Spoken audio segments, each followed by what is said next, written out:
Dum dee dee dee da da dum dee dee dee da dee dee dee dee dee dum dum doo doo doo dum. You know what I mean? Dum bum bum bum bum bum bum bum bum. The full orchestra. Dum dum dum dum dum dum. Tum tum tum tum tum tum tum tum tum pum pum pum pum pum dee dee dee dee do do do do do do do dee dee dee dum da da da dee dee dum dum doo doo doo. Dum tum tum tum bum da da da dum. You know. That's very interesting, Harvey. You've got a very nice voice. You say this was carried on into the dream. Yeah, you know, and it goes. It starts out. You know, I heard this music 1st and then I'm in this huge gym class. You know what I mean? Just But you know, there's only a few of us guys. This is at Western. Is this is at Western, in one of the gym rooms there.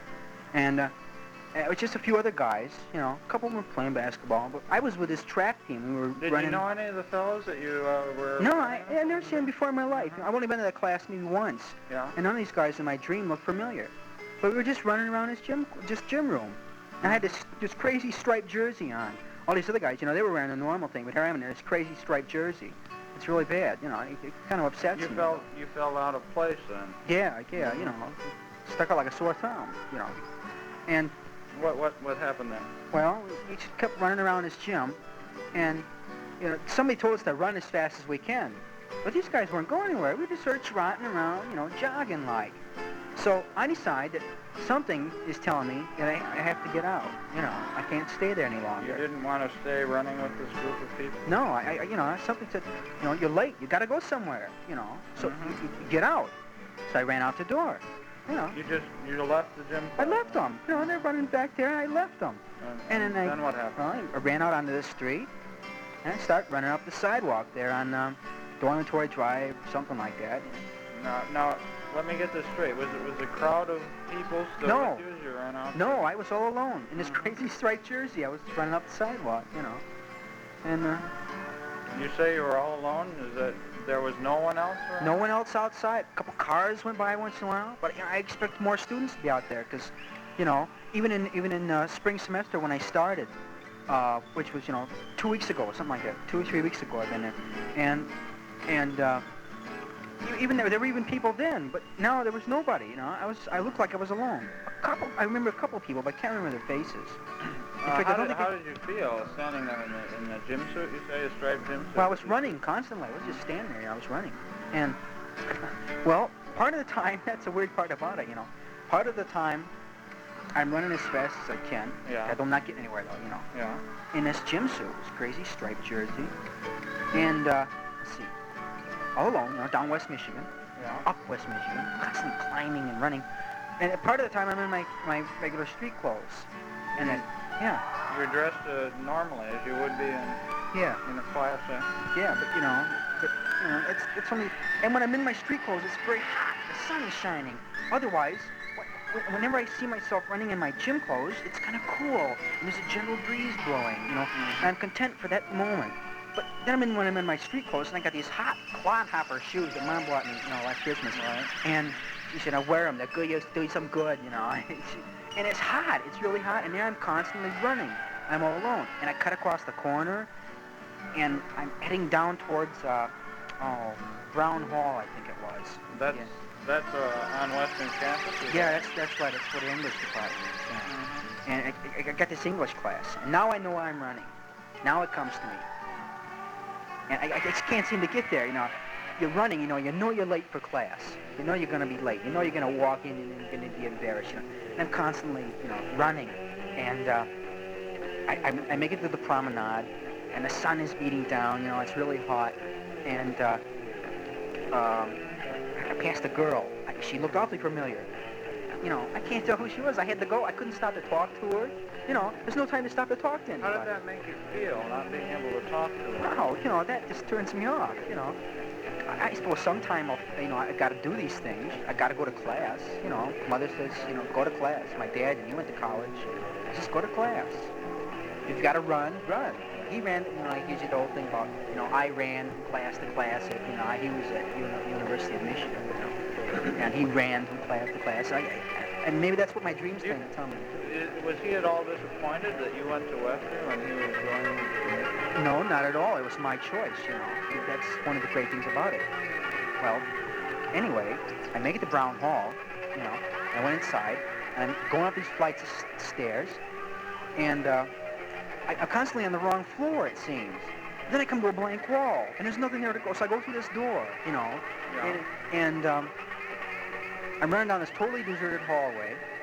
I know I've got to get to class, but I'm in this... No, wait a minute. You're in a deserted hallway. Yeah. I thought that there were a lot of students at Western. Well, yeah, there are, but man, it was like this dream. There was nobody. You know, I was all alone. And I don't want to go to class with this crazy gym suit. How did that make you feel to be all alone like that when you knew that... Scared. I was really scared, you know. But then I go into this class, and luckily, thank God, I remember I'm wearing my street clothes again. I'm very hot and very sweaty. Well, anyway, I got inside the classroom, and the instructor, you know, starts asking me, what's your name? It's Harvey Goldberg, you know. And all these students are looking at me. I'm trying to get to my seat, and God, my seat's way across the room, and I got to go through all these students to my room, and it's very embarrassing because you're late. Have you ever walked in the classroom late? No, I haven't personally, but yeah, well, I'm trying to you know, understand how... I feel like everybody's looking at me, you know. And then it gets really confusing here. I'm running someplace again. You've gone out of the classroom? Yeah, I'm, you know, just, hey, I'm out of the classroom, and I'm running again. And people are watching me run down the street, and I remember I'm going to my apartment. I'm a junior now. I transferred from a junior college. Oh, you're transferred to Western. Yes, I'm completely lost here, you know. And I'm in bed now. I went inside. I'm in bed. I'm trying to wake up. And I remember looking around my room. I would look at my alarm clock. I saw myself in bed. I was trying to wake up. You ever been in that kind of dream where you're trying to wake up? You can, you know. I think the important thing is that you felt this way, that you were trying to wake up. Why is that important? Well, because it's your feelings that we're trying to gather here. I see. Yeah.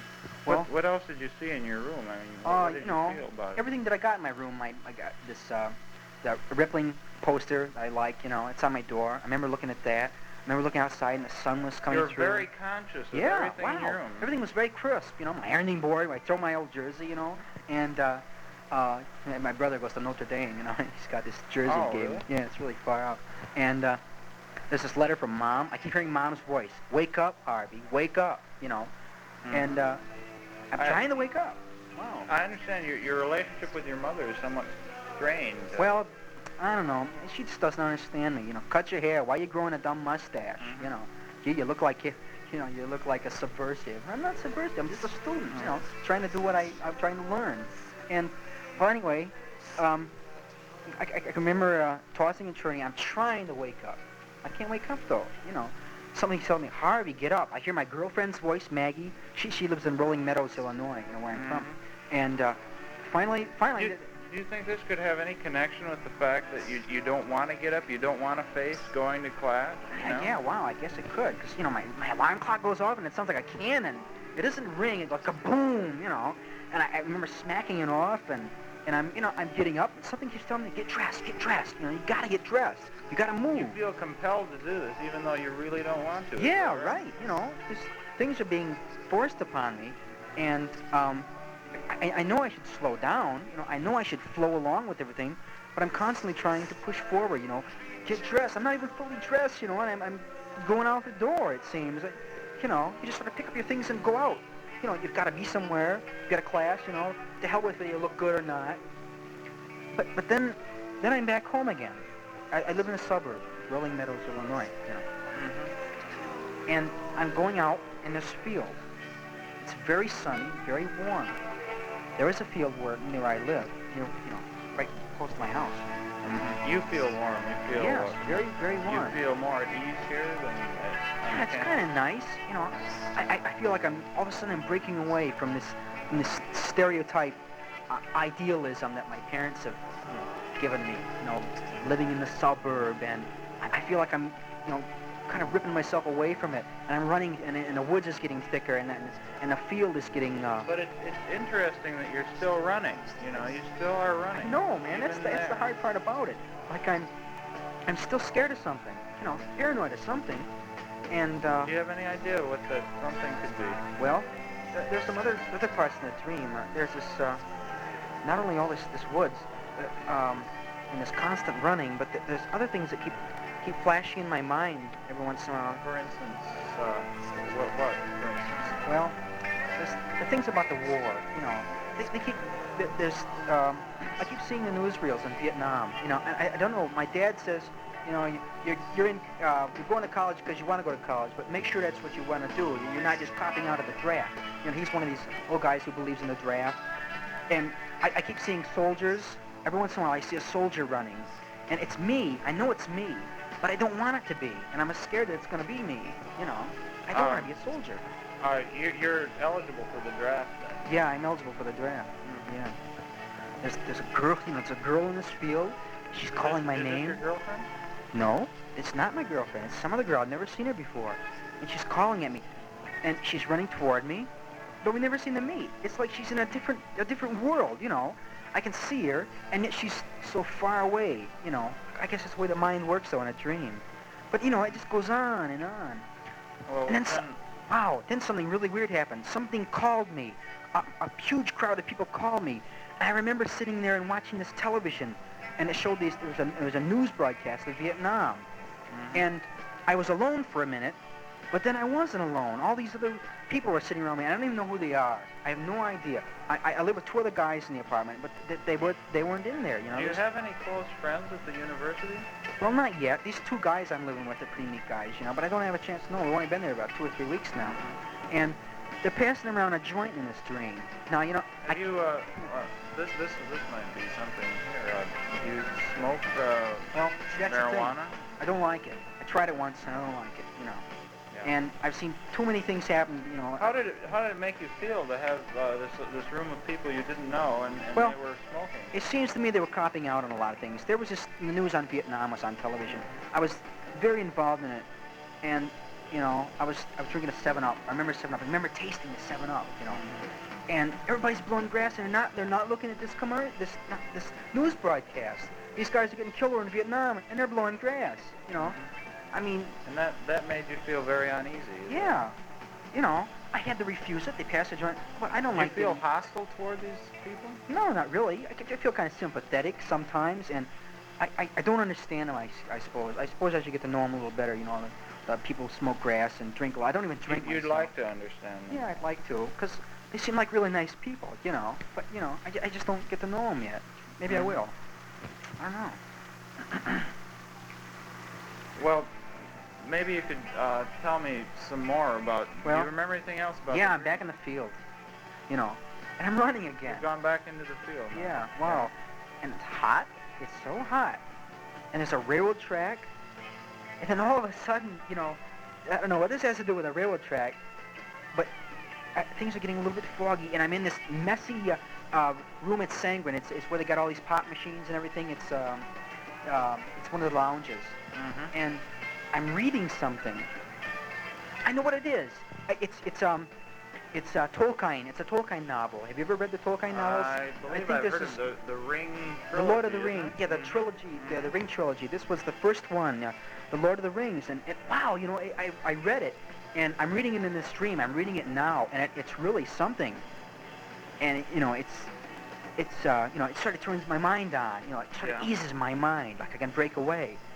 But then I hear somebody call me from this hallway, and I go outside, and I look down, and there I am at the end of this hallway, reading this Tolkien novel, and I start to pull away from myself, and I can hear myself saying, Harv, it's gonna be all right, because that's the way the circumstances are.